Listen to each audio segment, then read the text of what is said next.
Hi, welcome to Ranger Country. I'm Peter. And I'm Lawrence. And we're here today to bring you a review on the Stoeger XM1 Scout. Let's give it a go.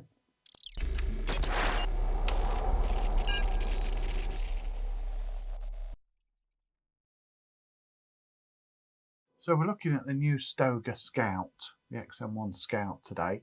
Now, it all looks quite similar, doesn't it, to the standard XM1? It is quite suspiciously similar. Well, obviously we'll start butt to muzzle as we normally do. You've got adjustable inserts that can be put in or taken out on the butt plate here to change the length of pull. You've got an adjustable cheek piece as well, so that will come up, I think they say 30mm, so something like that. You've got this quite narrow thumb hole stock here, which obviously we'll get into handling later, but I don't mind that. And yeah, in terms of the stock, it's very, very similar to the standard one. Yeah. So how does that raise up? You've got a pair of Allen keys on here. Okay. Now we've got a couple of, well, we've got screw holes at the bottom and on the sides there, haven't we? I guess the ones on the sides are for bipod? Yeah, so it comes with 3 Picatinny accessory rails as standard. They're in the box. Fit on there. I haven't put them on because, yeah, they're in the box. So they'll go on there. So you'll be able to either get Stoeger's bipod on their specific one that goes on the side, or you can get any standard Weaver bipod on underneath. You could put a torch or a laser onto the side. It's quite handy to have that. Now the stock itself is quite a bit wider. Obviously we'll get into that in hand. Yeah, the standard XM1 was quite a narrow little thing, wasn't it? Yeah. Yeah. And is that a wider cylinder as well? I think it probably is, isn't it? A wider body. Yeah. Yeah. But the big difference is this. It's side lever instead of the obviously standard XM1 being bolt action. Now it has got this, same as the you pointed out on the BSA R12 review, it's got this lovely rotating biathlon lever. So that there, rather than your fingers twisting on it, that spins. I like that. And it's quite nice. Is it as nice as the R12? It's damped. I mean, it's not as nice. No, this is a third of the price of an R12. Yeah, it does rotate there. It's quite smooth. It's all right. Yeah. Look how little wobble there is on that, though. Yeah, that's not bad, is it? We've had £1,000 plus rifles with more wobble than that. Yeah, that's very impressive. I'll stick to features. We'll get to handling because I keep trying to jump the gun. Yeah, exactly. See what I did there. Right, features. Up top we've got a Picatinny scope rail. So it's not 9-11, but it's similar to the XM.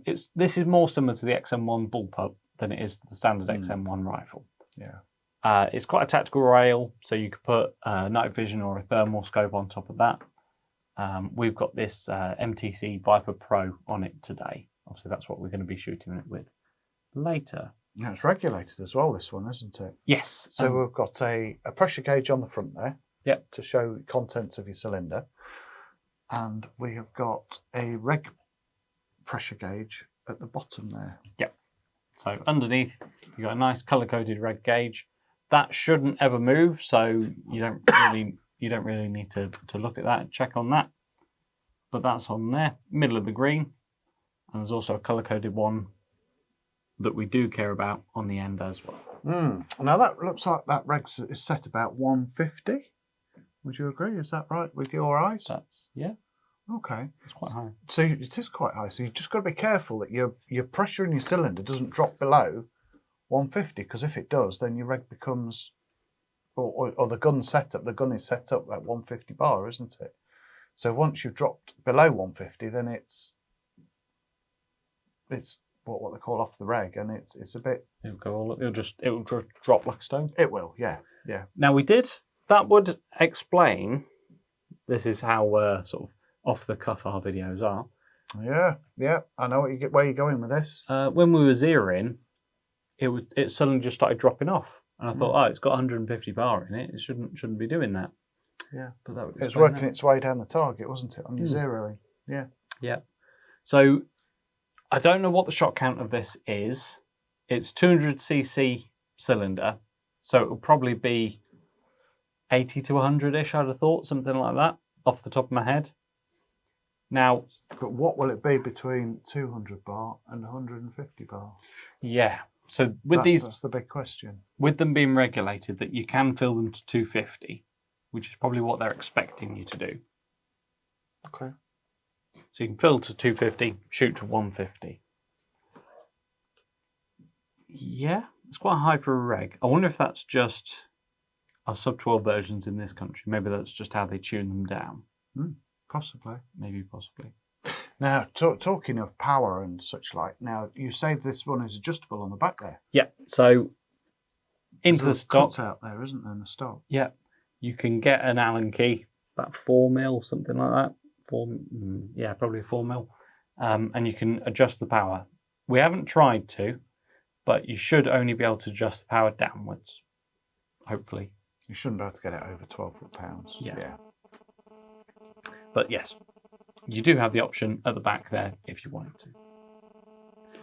You've got a shrouded barrel. You've got little vent holes as well, so it will be just coming to those. A bit quieter than a standard XM1 with no silencer. And you've also got a 1/2-inch UNF thread on there as well.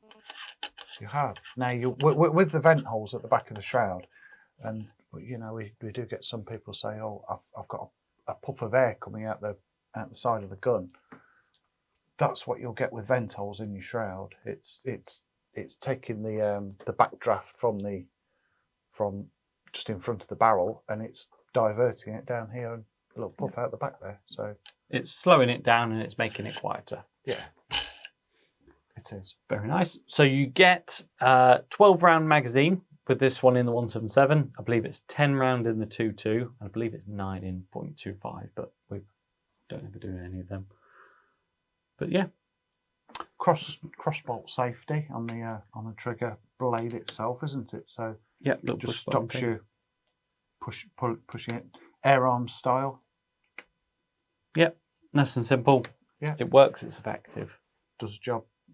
Yeah, I don't think there's very much further you can go with that, can you? I mean, standard they do come with a 3 to 9x40 AO scope, don't they, as well? So you've got adjustable zoom and you've got adjustable focus. Yeah. So it's quite handy to have. It's a good little scope, good little package, entry-level scope. But this, our review one, hasn't come with its scope. I think they just haven't got them in the country yet. So we've put our MTC on to do the review. Spoiled us a little bit as well, hasn't it? Yeah, just a little bit. Yeah.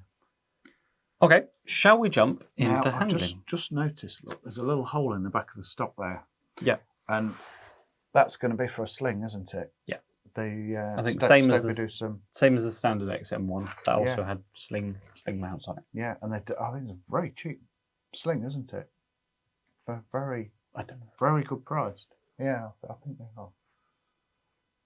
Okay. Yeah. Well, let's jump into handling. And so go.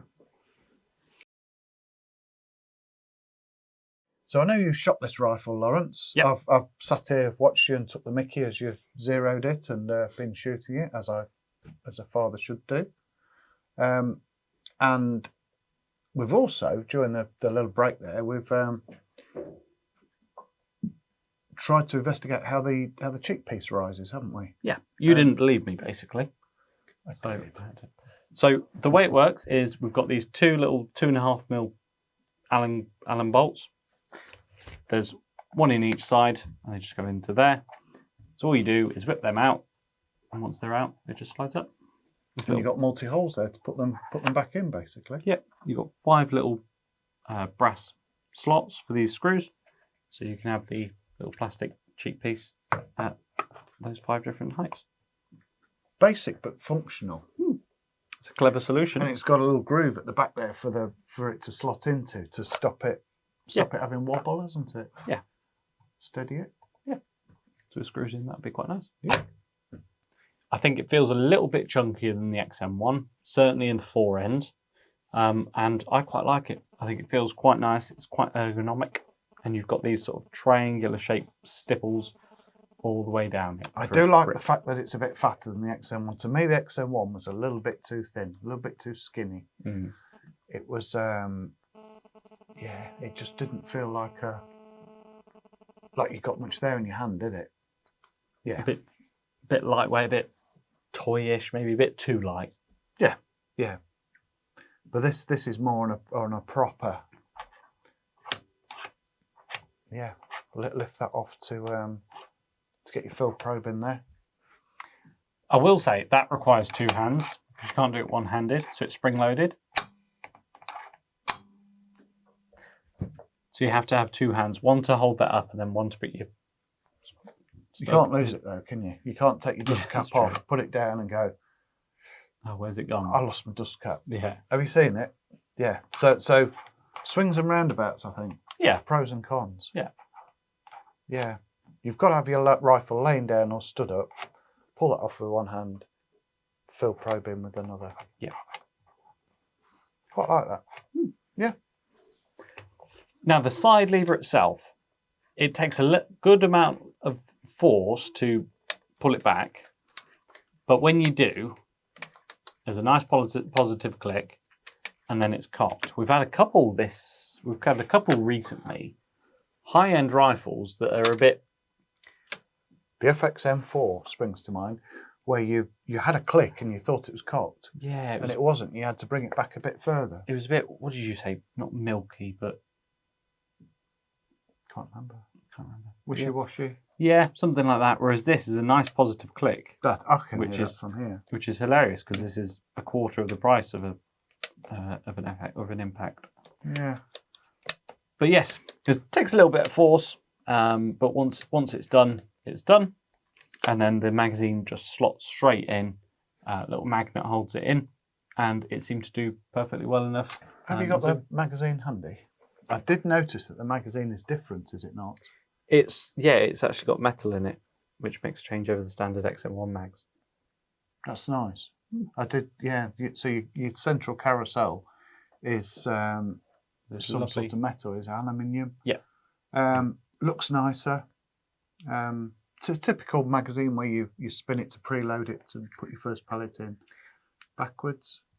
Yeah, it's a standard sort of Chinese style magazine. Spin it all the way around. Yeah. The new Turkish ones, you can put first one in front ways. And that's the one where it disappears straight out the bottom, is it? Well, yeah, you have to put your finger there to catch it. Yeah. So, Theoban style. We should give it a bit more credit. Theoban style magazine. Yeah. Yeah. I like that. Yeah. I like there's a bit more weight to it as well. Yeah. It feels a bit more quality. Yeah. I mean, this rifle is a little bit more expensive, quite a lot more expensive than the standard XM1. So you would expect it to have some upgrades in quite a few places. But I think... Cheaper than bullpup? No, it's about the same price. Is it? A little bit more, I think. To me, I think it's a little bit more attractive than the bullpup. Do you think? Yeah. What, in terms of looks or as a purchasing? Looks and handling, I think. Yeah. Yeah. Yeah, I think it feels very, very nice. Should we go at shooting it? Let's see how you can do. Yeah, probably not very well. But we'll see. So we've had all the chat, Lawrence, about the rifle. Let's get to the important bit, shall we? And just see how you can perform. I mean, the rifle, how that can perform. We'll give it a go. I will just say, so we're using... Here we go. No, I was just going to say we're using Air Arms Double Field pellets. Not the excuses then. 8.4 grains, obviously 177. We're 25 metres indoor. Do try and remember to say that every episode. When we forget, we get told about it in the comments section. Yeah, what distance are you shooting at? What? No, this is what comments are. Yeah. If you need to watch the other videos, then you'd know.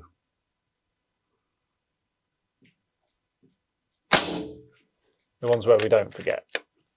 That's the ones, yeah. Now we're using the rebranded Air Arms pellets, which at the minute it's throwing me a bit because I go for an Air Arms, get an Air Arms tin of pellets off the rack and I can't find them because they don't look like they always have done. So yeah, it doesn't take a lot to fool me. It's got the new logo on it. Oh, chatting away. I've completely lost track of Lawrence's shooting. So we've got a monitor here in the studio. Got a camera down on the target, so I can see. Oh, it's because I was looking, wasn't it? I can see exactly what Lawrence is seeing through his scope. You got a lovely clover leaf there. Mm.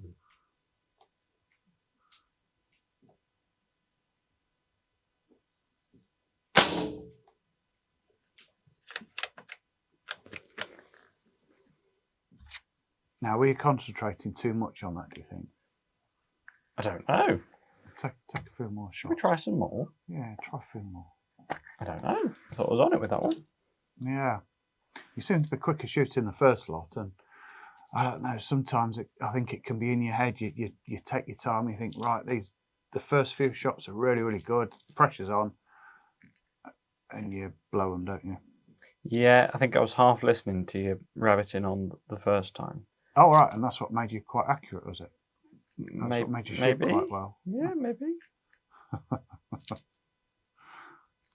There's 6 shots in there. Give that a go. I'll try going for the number 3 on that target. Okay.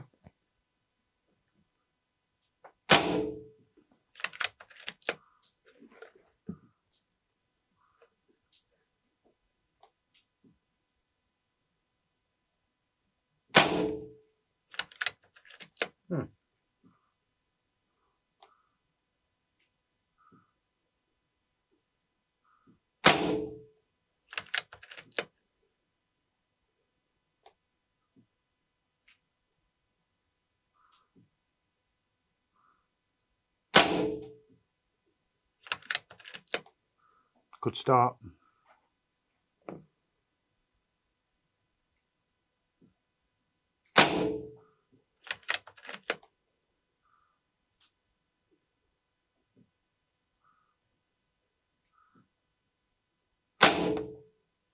Yeah.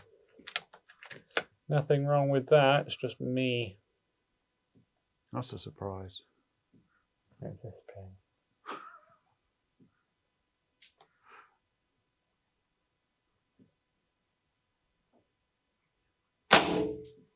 Yeah, that's pretty good, isn't it? You dropped 2 basically, and the rest was that 4? Pretty darn good. Yeah. Yeah. I mean, they're all basically touch-in. They're all 177s. They're all tiny. It looks probably much worse for us than it probably will do for the ladies and gentlemen on a smaller screen. We've obviously got it blown up on a big TV. I don't think that's bad. I mean, I got 3 through the centre on that first batch. Yep. That was very good. The rifle will do it. Yeah, very nice. Let's jump into a conclusion. Let's do it.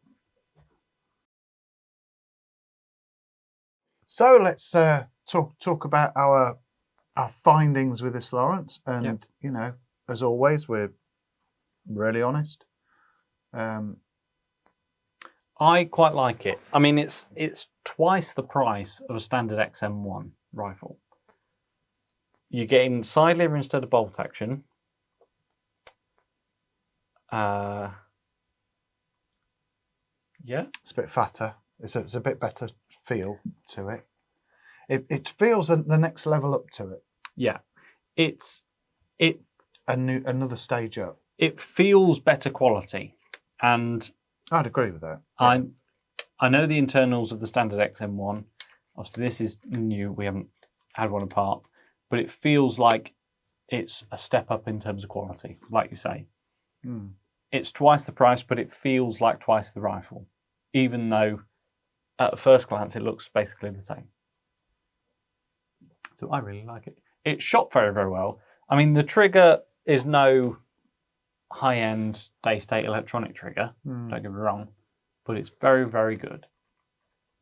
Now let's just throw something else in the mix here. So Well, we're talking about this sort of price. This is more expensive than a... Pretensis. Yeah, I was thinking Gamma GX40, similar synthetic stock. Well, this is a bit more going for it than a GX, because the GX is bolt action. It's non-regged. You don't get as many shots out of it. It doesn't have the adjustable stock, and the stock isn't as sharp on this as it is the GX. Okay. This is... It's another 100 it's on plus 60-ish, something. On top of the GX40. Yeah. So it's a contender, really, isn't it? It's I think it's comparable to a Pretensis. Pretensis regulated. I think they're both about this sort of £500 mark. Okay, now that throws a cat among the pigeons, doesn't it? So yeah. So this is a bit lighter, I think, but I think the Turkish gun feels a bit more solid. I don't know. They're both very comparable. I think it would come down to subjective looks and handling, whatever you think is best. Yeah, I agree with that. I mean, it does come with a scope, doesn't it? Not this one, it obviously, but it does come with a 3-40 AO scope. Yeah. Yeah. I mean, we always like to compare. You know how much you can get for your money. Certainly a contender. Yeah, I think it sits very, very well. I think it's priced very, very well. You get a lot of kit with it. I really enjoyed it. I enjoyed shooting it as well. The magazine was easy to load. Yeah. Good. There you go. I can't see much more than that. No. Okay. Anything else to add? No. There Get your hands on one. Yeah. Have a feel of it. I mean, the only real way you can tell, isn't it, is by having trying it. Yeah, 100%. Okay. Well, thank you very much for watching. Thank you. Please like and subscribe, and we'll see you in the next video. In that corner down the bottom there, I believe. One of them. Yeah. Thank you very much. Cheers, then. Bye.